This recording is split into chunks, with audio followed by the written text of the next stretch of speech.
Singapore's incoming Prime Minister Lawrence Wong has unveiled his new cabinet lineup.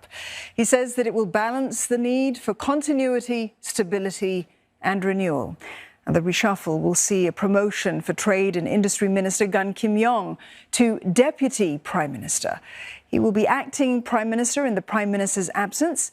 Additionally, Mr. Gan will take over from Mr. Wong as Chairman of the Monetary Authority of Singapore. He will also assume responsibility for the strategy group within the Prime Minister's office. Now, Mr. Gan continues on as Trade and Industry Minister. Current Deputy Prime Minister Heng Swee Keat will also continue in his role. Now, after Prime Minister Lee Hsien Loong hands over the reins to Mr. Wong, Mr. Lee will be appointed Senior Minister, and he will remain Chairman of the Research, Innovation and Enterprise Council. Senior Minister Teo Chee Hean will also retain his appointment as Coordinating Minister for National Security. The reshuffle will also see promotions for Ms. Low Yen Ling and Mr. Desmond to Senior Ministers of State. Ms. Low will continue in her portfolios of culture, community and youth, as well as trade and industry. And Mr. Tan, he will stay with the Prime Minister's office and the National Trades Union Congress. And meantime, Ms. Rahayu Mahzam, she will be promoted to Minister of State and will take up a new appointment in the Communications and Information Ministry. She will also continue on in the Health Ministry, but will relinquish her role at the Law Ministry. Two backbenchers will also join the government. Mr. Murali Pillay will be appointed Minister of State for Law and Transport, while Mr. Sean Huang will become Senior Parliamentary Secretary for Education and Finance. Now, all appointments will take effect from Wednesday evening, except for Mr. Murali, who will assume his role from the 1st of July. In assembling this team, I have consulted my colleagues and have sought to balance the need for continuity and renewal. Continuity and stability are key considerations, especially as we are approaching the end of this term of government. All the ministers already have a full plate of work to see through, and some have also just rolled out new programs in their ministries.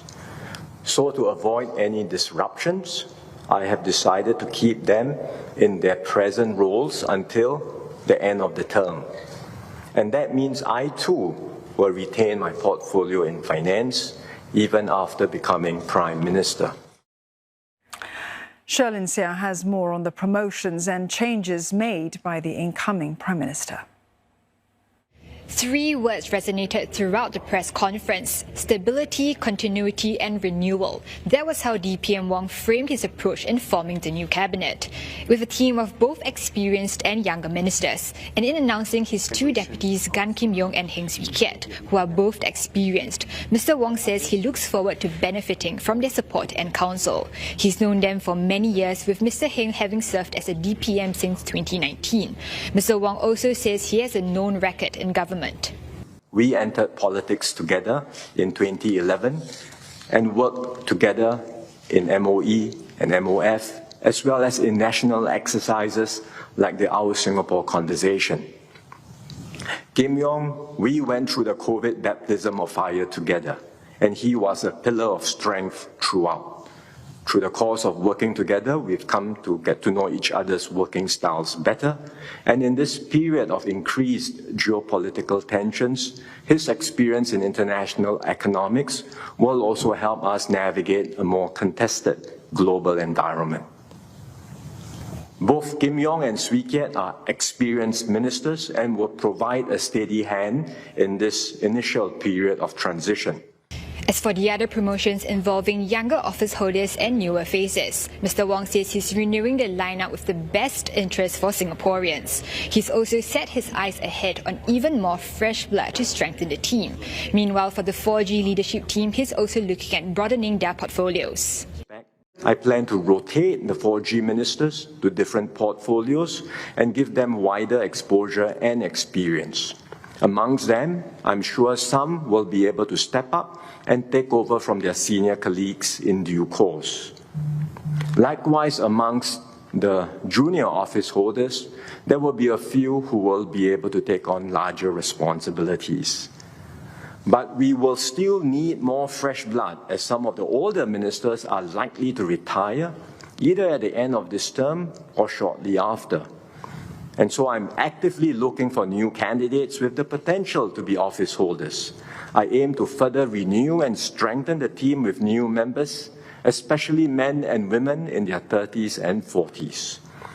There is no higher priority for me, and that is to form the best possible team to serve Singapore and Singaporeans.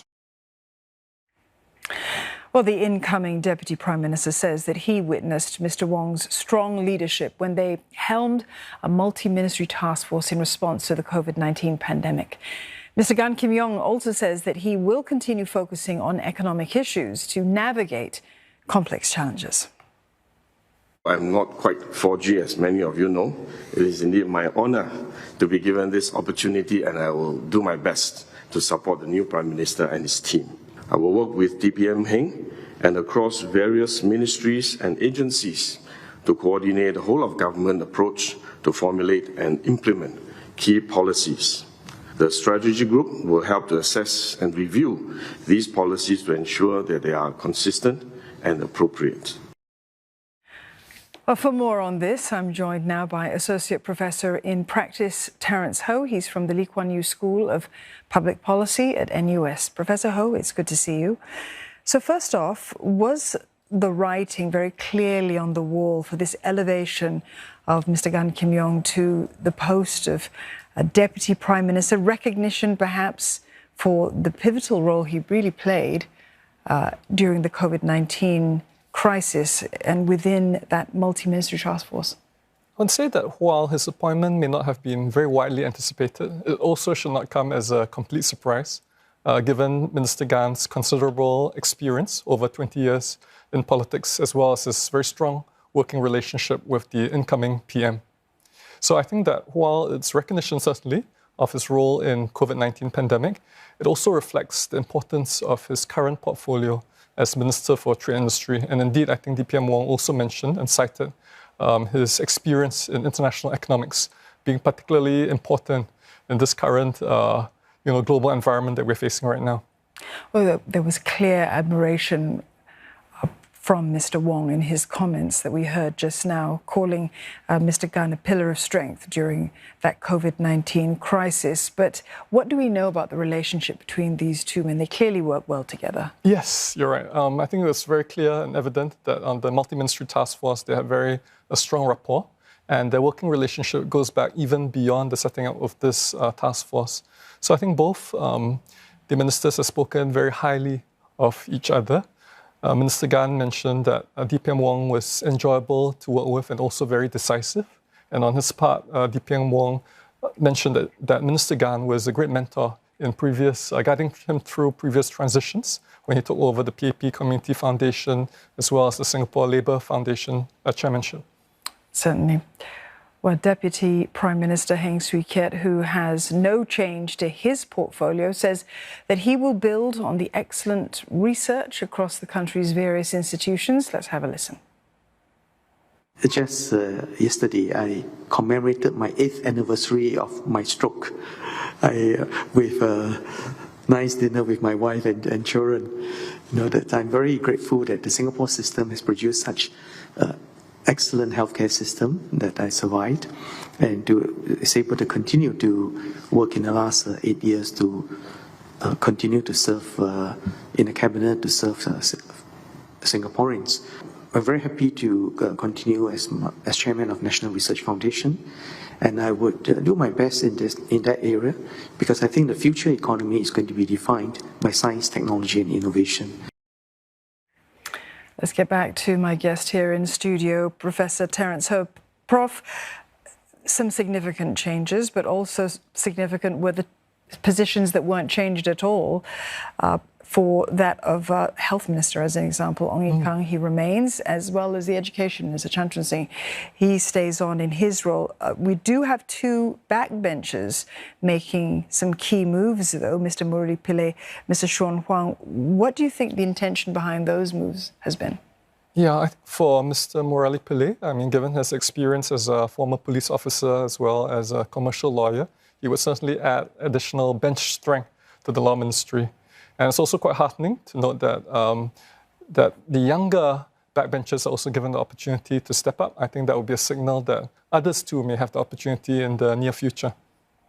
Do you think that, based upon what Mr. Wong mentioned during his press conference, that he wanted to be able to sort of continue on with the measures that have already been in place, the continuity, the renewal as well is important to him?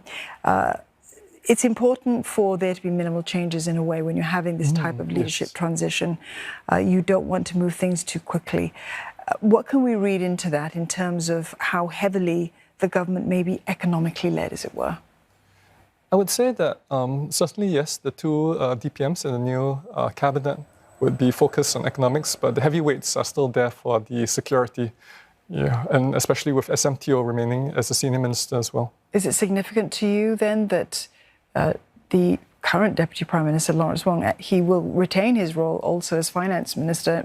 We don't have an indication as to when sort of that might change. So I think, again, this is part of the intent to retain as much stability and continuity in the key portfolios. Certainly, there will be likely further changes, but probably after the general election. Right.